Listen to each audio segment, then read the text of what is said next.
Hello, language learners. Welcome back to our English grammar series. Today, we're going to explore the intriguing world of reflexive pronouns. Reflexive pronouns are a crucial part of English grammar, helping us reflect back on the subject of a sentence. By the end of this video, you'll have a solid understanding of how to use reflexive pronouns correctly. Let's dive in. Reflexive pronouns. What are they? Let's begin by defining what reflexive pronouns are. Reflexive pronouns are words that reflect the action back onto the subject of the sentence. They are used when the subject and the object in a sentence are the same. These pronouns add depth and precision to our sentences. Common reflexive pronouns. Here are the most common reflexive pronouns in English. Myself, yourself, himself, herself, itself, ourselves, yourselves, themselves. These pronouns reflect the action back to the subject. Using reflexive pronouns. Now, let's see how to use reflexive pronouns in sentences.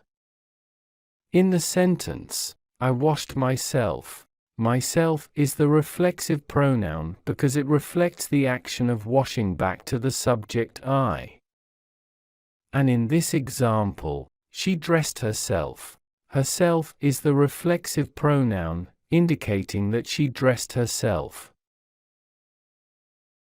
Emphasizing with reflexive pronouns.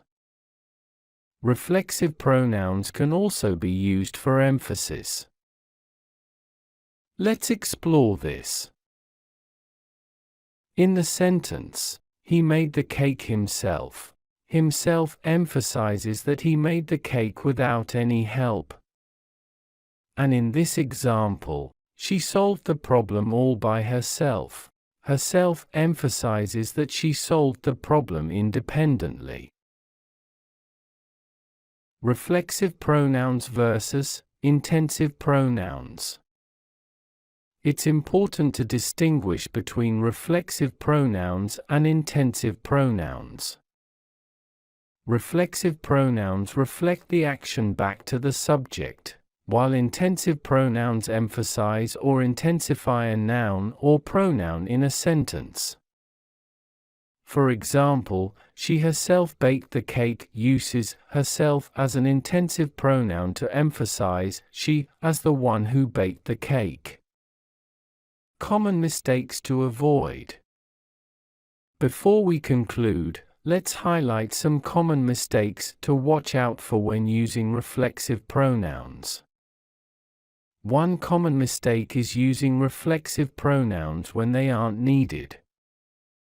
Only use them when the subject and object are the same in the sentence. Another error to avoid is using reflexive pronouns for emphasis when it's not necessary. Use them sparingly to avoid overemphasizing. Practice exercises. Now that we've covered the basics, let's practice using reflexive pronouns. I'll give you a sentence, and you can fill in the blank with the appropriate reflexive pronoun. Complete these sentences. That wraps up our reflexive pronouns lesson. You now have a solid understanding of how to use myself, yourself, himself, herself, itself, ourselves, yourselves, and themselves to reflect the action back to the subject. Keep practicing, and soon, it'll become second nature. Thank you for watching, and if you found this lesson helpful, please like and subscribe for more grammar lessons. If you have any questions or suggestions for future videos, leave a comment below. Happy learning! Stay tuned for more exciting grammar lessons, and until next time, keep honing your English language skills. Goodbye!